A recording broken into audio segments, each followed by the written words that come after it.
There's just so many ways that this book doesn't confine itself to like stereotypes and you write outside of, tropes in literature. Was that an intention of yours? Was that your goal? Yeah, that was the intention, to just figure out what the expectations are and to try to tweak them and do something different.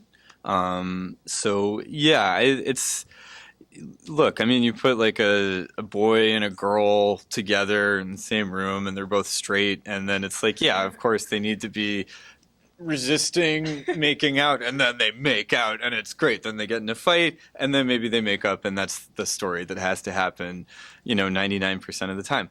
And I just, I was thinking back to my own high school experience, and there are just all these relationships, and even boy-girl relationships that are platonic, that are very strong, and worth making something about. And I wanted to do that, because, I think Greg loves Rachel and Rachel loves Greg.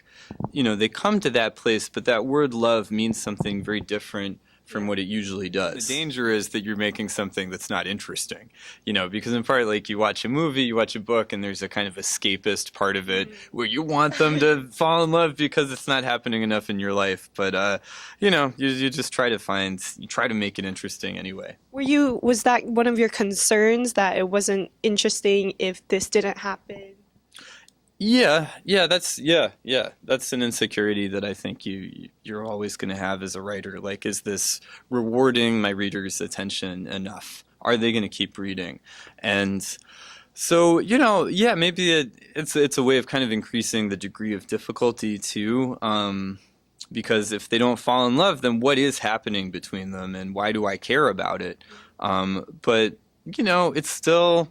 Again, it's still love, it still is this thing that puts you through the emotional ringer. It's the thing, you want to be close to someone and you fight with them and you connect to them, and you can do that without like locking face, on each other. So yeah, well, there is a quote in the book that I would like to read out to you. I think I might know what this one is going to be. Just because I'm unretired doesn't mean I'll be making a film out of this book. There is no way in hell that is going to happen. When you convert a good book to a film, stupid things happen. God only knows what would happen if you tried to convert this unstoppable barfest into a film. The FBI would probably have to get involved. There's a chance you could consider it an act of terrorism. Yeah. What would Greg think of this movie? Well, he might hate it. Yeah, that's the thing. That's because he's an idiot. So of course he says that. And yeah, you can't take anything he says too seriously. But yeah, reading, because I wrote that with no expectation that this book would become a movie. So it didn't even occur to me that that's a thing. And then as the movie started happening, then people would pick out that quote, and I'd realize like, oh my God, that looks pretty dumb. But I'm gonna write other books, and he's not going to be the main character of any of them, but he can still pop up in this world, and so we can see what happens, and maybe he did even make a movie out of this, and maybe that movie did have Thomas Mann in it, It's very Inception-like, I think. It's very, it becomes a little too much Full like circle. postmodern meta thing, but it's fun to think about. So what advice would you give to aspiring screenwriters and authors out there? The main thing is to stay with it. The main thing is that, writing is just, it's hard and it takes a long time, and it's all about the accumulation, of stuff. And it's about the process so much more than it is about the outcome. So you have to accept that the first version that you write of anything, and the first few versions probably that you write of anything, are going to be the wrong version. And you have to write the wrong version to know what the right version is. The wrong version will tell you why it's wrong, and then you'll know not to do that, and then you'll know what the right thing is to do, and then you do that, and then it's still wrong for some other reason. And that's just the process. And it's a hard process that you have to be fortified against by just your love of words and what they can do.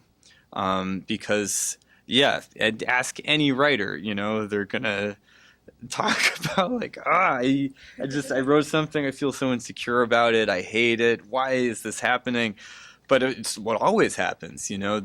I think the time to get worried is when you write something and you think it's perfect right off the bat, and then you have to, you know, I mean, maybe you've captured lightning in a bottle, but more often there's something going on with your perception, your self-perception that you have to examine. But just to stay with it, that the more drafts you do, the more work you put in, you know, the better it will get. And that's the process. And process is more important than outcome. You know, you get too attached to, you know, a character, a paragraph, an entire story, then you're going to want to start just recreating those things. And then your process becomes dead, because then it's just about echoing yourself. And that's not what writing is about. Writing is about being open, it's about exploration, it's about curiosity, it's about empathy, you know, putting yourself in other people, as many kinds of people as you can. And it's so that means that it's a process that's never over. You'll never write the perfect thing, you know. Yeah, writing is rewriting. That's what someone told me. Yes, that's exact. Yeah. It's so true. Mm-hmm. And every first draft I write, I just am so like saddened and sickened by it.